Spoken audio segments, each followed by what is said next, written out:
It's definitely a battle now, as the latest iterations of their respective lines pit Samsung and Apple against each other once again. It's the Samsung Galaxy S6 versus the iPhone 6. Metal rules the day for both of these phones, as Samsung has finally brought their design language into new territory.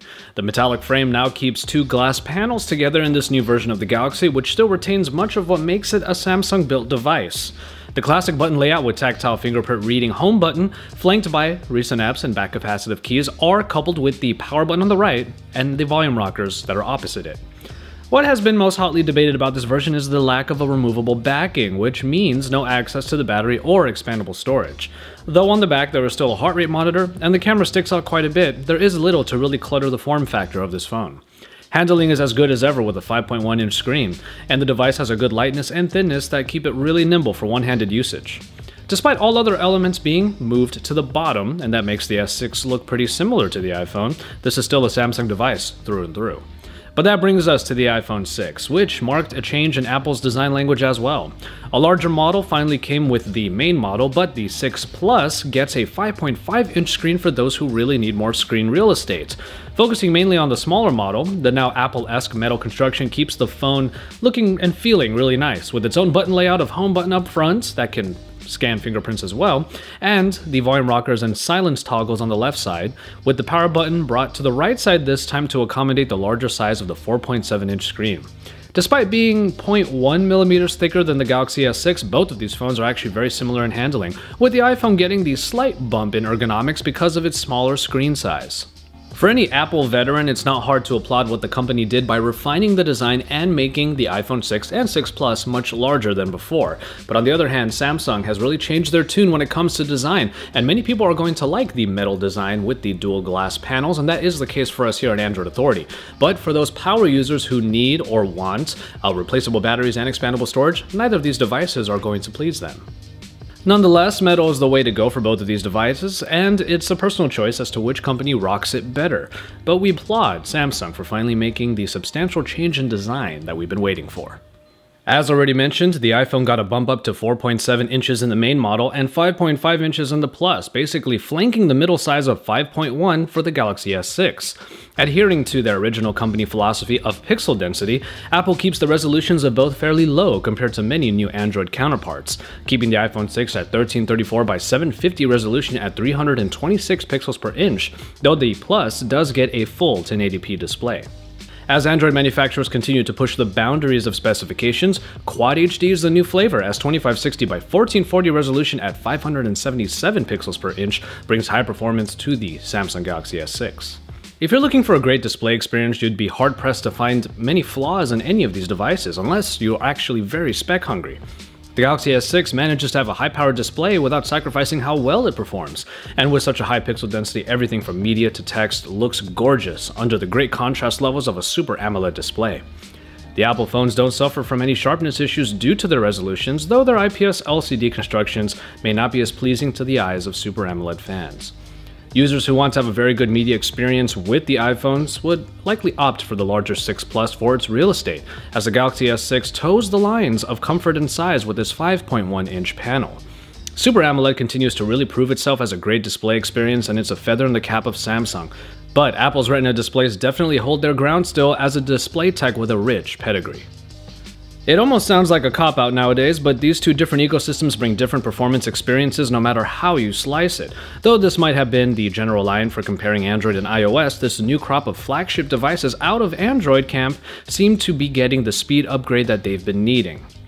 The Android lollipop can take quite a bit of the credit here, but in the Galaxy S6, Samsung opted for a different processing package in their Exynos 7420 as a replacement to the Snapdragons, backed by 3GB of RAM. TouchWiz then has been optimized by Samsung for Samsung, and the result is one of the most fluid experiences that the company has ever put out. Stutters are nearly non-existent, and movements through the interface and even among different apps in either the recent app screen or through things like the multi-window are as smooth as ever.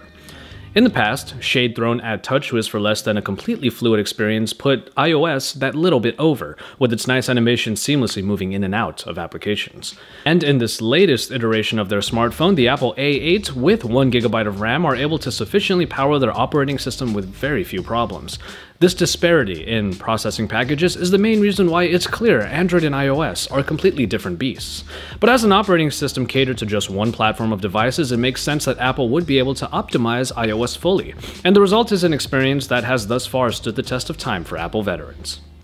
Android seems to be in a little bit of a renaissance, definitely led by all of the companies who we think are stepping their game up in terms of performance on their smartphones. With that all in mind, we do have to give Samsung some credit for closing the gap between it and iOS. Hardware takes on a similar story for both of these phones, especially considering Samsung's new compromises. Both phones come without expandable storage, so paying for 32, 64, and 128GB options are up to the user. Either phone sports fingerprint readers embedded in the home button, and this time around, Samsung made it a press type instead of a swipe type, which is a better implementation that Apple has used for a couple of generations now. As such, turning on either phone is a simple matter of hitting the face button and leaving the finger there to be read. Speakers on both of these devices are on the bottom now, which was the headline in terms of design similarity between these two, but the truth remains that Samsung finally brought the speaker away from the back and put it in a better space. And in our testing, the S6 speaker sounded a bit louder, though in either case we'd prefer to have headphones in much noisier environments. And finally, in battery, Samsung might have lost its edge a bit by encasing the battery, but its longevity is about where Android veterans can expect it to be. A day and a half could be had if power-saving modes are taken advantage of, but fast charging is probably the tool most users will benefit from on these 2550 mAh units. The iPhone 6 and 6 Plus haven't gotten too many high notes on battery and lack these particular features, and that's something Apple users have become used to in their respective camp as well. Respective numbers are around 12 hours of moderate usage, and these have been observed in both of these phones on the daily. The lack of certain features for both of these phones have displeased many users in either camp, but perhaps in this hardware section it's clearer now how neck and neck these phones are slowly becoming in their latest versions. And in the camera, features that are found in the Samsung Galaxy S6 are a bit split in the two versions of the iPhone, mainly because of OIS, which is only available in the Plus. As such, these pictures are all coming from the Plus to even out the playing field a little bit. After all, if you want OIS between the S6 and the iPhone 6, well, the S6 is the obvious choice. While that will help with stabilization in both photos and videos, the general quality of the iPhone 6 phones continues their well-regarded performance. The app is pretty simple though, with swipes controlling the modes, and there are a few extra settings aside from filters and automatic HDR. Slow motion and time lapse are fun additions to the camera experience, and I have seen some really nice examples from both effects. The Samsung Galaxy S6, on the other hand, has plenty of options to enhance photos, though the main story is the inclusion of f1.9 apertures and auto HDR for both cameras. Indeed, selfies from both phones are pretty good, and this is evidenced by the Apple camp by just how many iPhone self-portraits are all over social media. But the S6 brings a lot of customization to photos, including the option to change picture and video sizes, and a Pro mode even brings the ability to manually focus the shot along with all of the other options typical of a manual mode. Pictures in either camp have great color reproduction, and details in all but the dimmest situations will remain well captured. Sharpness is at its best in these newest versions of the respective lines, and it seems Samsung has opted to keep the noise reduction to a minimum so pictures are more accurately depicted rather than smudged out by bad post-processing. In low-light situations, it's actually a toss-up between these two, but the Galaxy S6 tends to go for warmer temperatures in its colorations in lower light situations like this one indoors.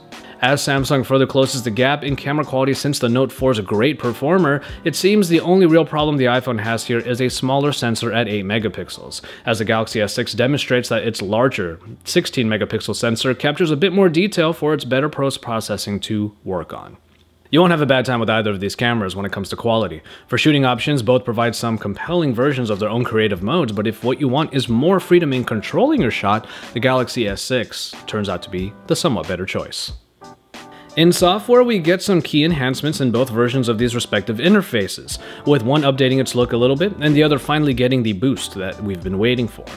Let's start with iOS, which got a pretty significant upgrade in iOS 7, continuing to bring its control center for easy access for settings, a notification dropdown for stocks, scheduling, and general happenings, and a more hollow-like look all around that has helped keep the long-standing operating system from looking too long in the tooth. Yes, there have been updates to iOS 8 recently, but these updates focus mainly on the Apple Watch, and a new suite of health applications that we have yet to fully put through its paces. All in all, iOS veterans remain satisfied with their flavor of operating system, even with the lack of its app drawer, which is a mainstay for Android. And it's on the back of the newest version of Android that TouchWiz has gotten the update we've been waiting for. Coupled with the in-house processing package of the Exynos 7420, this version of Samsung's interface has gotten smoother and slimmer. Many of the different features that cluttered the operating system in the past are no longer here, like the air gestures, but some remain, like the multi-window and the S window, without annoying tutorials all over the place to push these capabilities in your face. It does get some aesthetic changes, including a few new transitions and effects that are somewhat akin to the ones found originally in iOS, but they suit this version of TouchWiz very well. S-Health itself has been updated, though how it stacks up against the medical suite in iOS remains to be seen. Ultimately, the Galaxy S6 is a phone that takes Lollipop and puts its own flavor on it. And that's something we didn't think we would say in the last couple years, as much of what Samsung has always wanted to bake in turned out gimmicky and somewhat outside what should have been the daily usage prowess of proper Android. And now you have that proper reliable experience on the daily, which can be bolstered by extra features if you dig a little deeper. Ultimately, you're going to know what operating system works better for you. Thankfully, over the last few years, Android has really closed the gap with iOS in terms of the number of apps that it has and all of the capabilities that it can offer. But the main story in the software segment is not just that these operating systems have become updated, but Samsung has really made a step forward in the Galaxy S6. And so, there you have it, the Samsung Galaxy S6 and the Apple iPhone 6. Both of these phones bring their huge bang for a huge buck because both of these phones will cost you a pretty penny. Replaceable battery and expandable storage are what got cut to trim down the overall experience of the S6 into one that we're actually happy to recommend to users new and old. But these compromises have been well known to Apple users by now, who have had to contend with embedded batteries and fixed storage for years now.